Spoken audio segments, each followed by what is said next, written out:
इस संविधान का लक्ष्य क्या है, प्रीएम्बल में लिखा हुआ है। और हमने 26 नवंबर 1949 को हम सब ने इसको अडॉप्ट किया और हमने कहा कि we the people of India have decided to make a sovereign country, socialist country, बाद में सेकुलर भी जोड़ दिया तो सेकुलर कंट्री,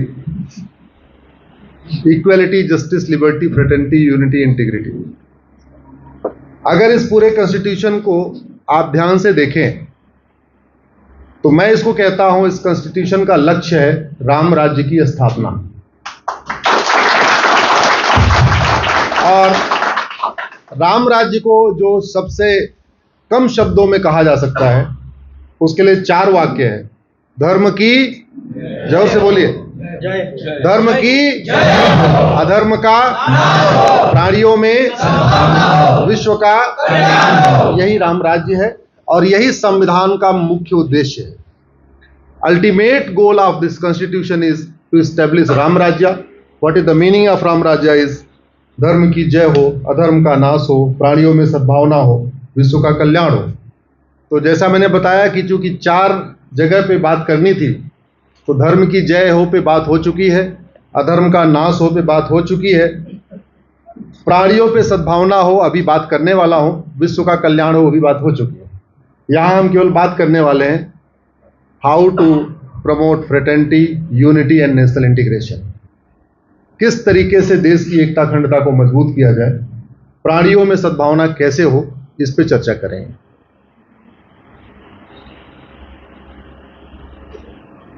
परसों आपके कर्नाटक के उडुपी में एक घटना घटी है। कितने लोगों ने उस घटना के बारे में आइडिया? हाथ उठाइए जरा। क्या हुआ? गर्ल्स हॉस्टल के वॉशरूम में सीसीटीवी रखा गया। रखने वाले बॉयज नहीं थे, रखने वाली भी गर्ल्स थी और सीसीटीवी से रिकॉर्ड किया गया। जांच, मुझे नहीं पता कि अभी तक उन लड़कियों की गिरफ्तारी हुई कि नहीं हुई, उन लड़कियों का narco polygraph brain mapping test हुआ कि नहीं हुआ, क्योंकि इतने बड़े ऑफेंस में सिंपली सस्पेंड कर देना ये पर्याप्त थोड़ी है। अगर लड़कियों के हॉस्टल में कोई अगर लड़का वो कैमरा लगाता तो अब तक तो वो जेल में होता। तो लड़कियों के हॉस्टल में अगर लड़की ने कैमरा लगाया तो वो सिंपल सस्पेंड कैसे छोड़ दिया? मुझे नहीं समझ में आ रहा है कर्नाटक की सरकार ने इतने बड़े सीरियस ऑफेंस को इतना कैसे स्लाइटली छोड़ दिया।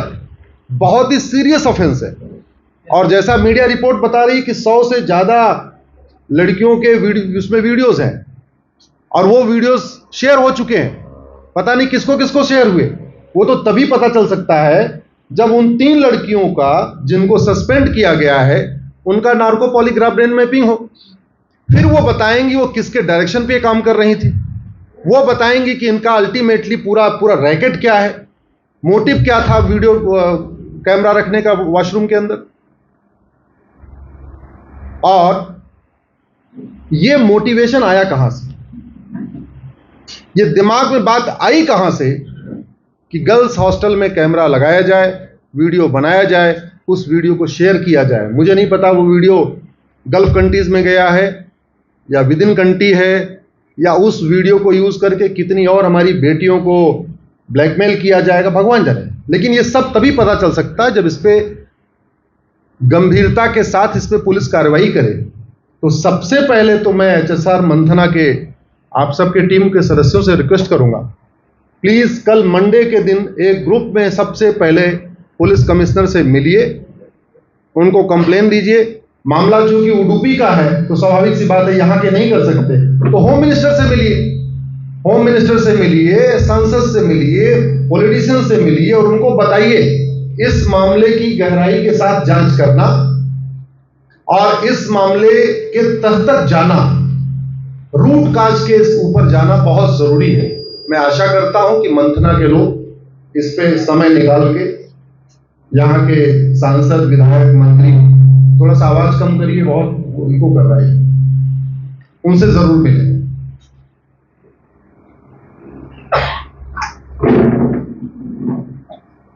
प्राणियों, अगर आप कॉन्स्टिट्यूशन के प्रीएम्बल को देखें, प्रीएम्बल में लिखा है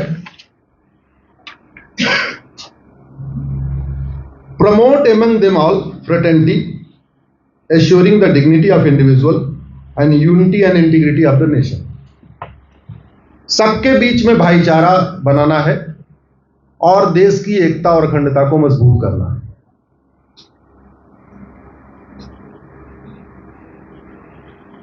ढाई हजार साल पहले, 2400 साल पहले, जब चंद्रगुप्त का राज्य था, चंद्रगुप्त मौर्य, और ये वर्तमान भारत भी चंद्रगुप्त के अंडर में था, पाकिस्तान भी चंद्रगुप्त के अंडर में था, बांग्लादेश भी चंद्रगुप्त के अंडर में था, लंका भी था, और इनफैक्ट यूरोप का काफी बड़ा पार्ट था।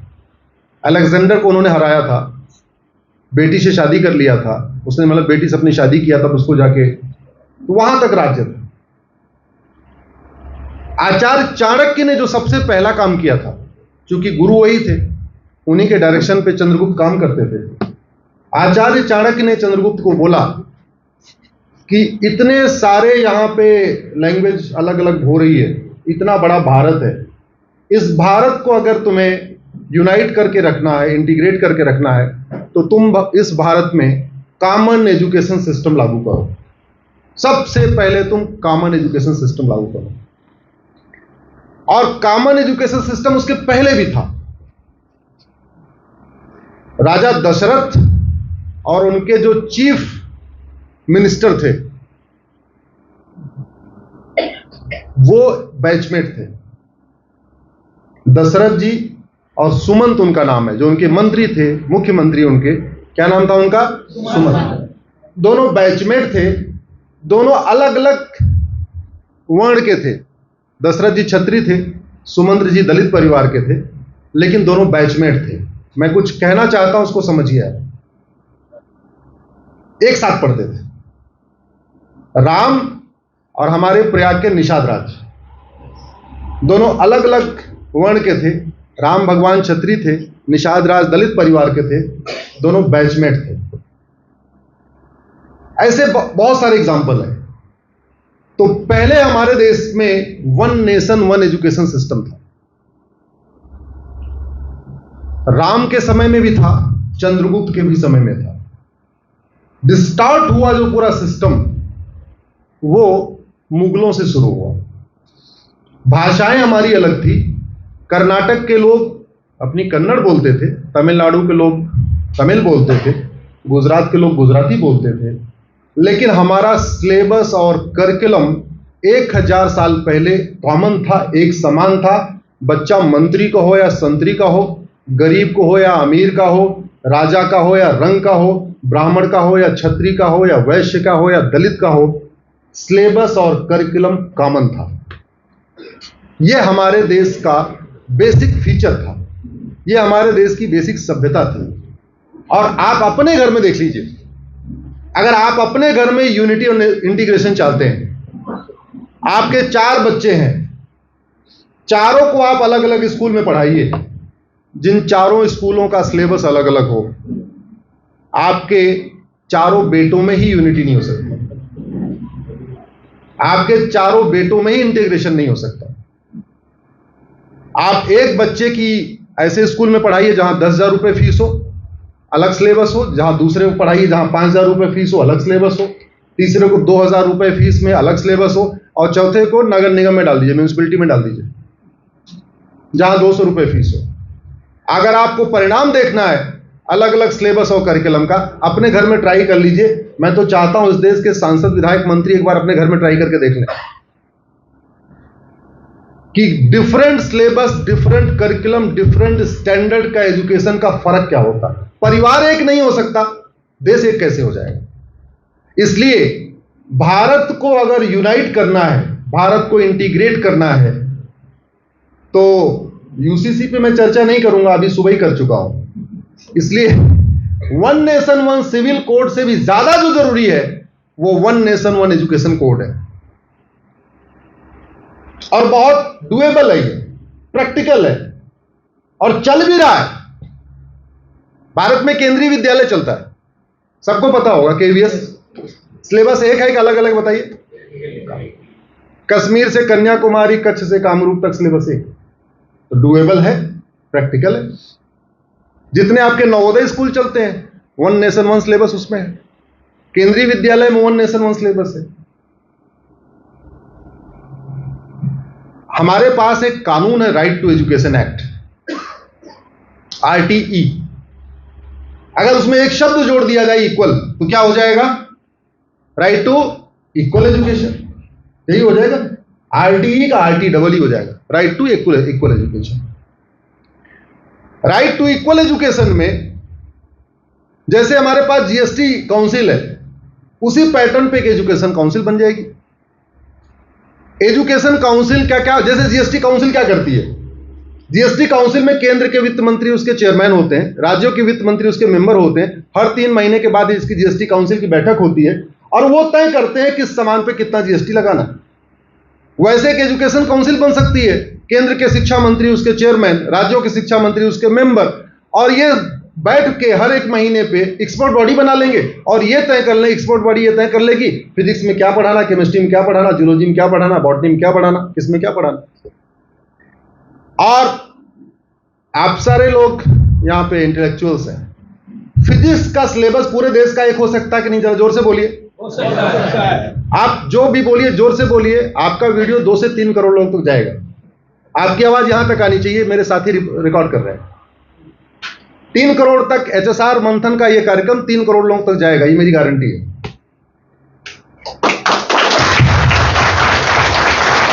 तो फिजिक्स में वन नेशन वन सिलेबस हो सकता है कि नहीं? हो सकता है। केमिस्ट्री का हो सकता है कि नहीं? हो सकता है। जूलॉजी का हो सकता है कि नहीं? हो सकता है। बॉटनी का हो सकता है कि नहीं? हो सकता है। मैथ्स का हो सकता है कि नहीं? हो सकता है। संस्कृत का हो सकता है कि नहीं? हो सकता है। इंग्लिश का हो सकता है कि नहीं? हो सकता है। हिंदी का हो सकता है कि नहीं? हो सकता है। तो बचा क्या?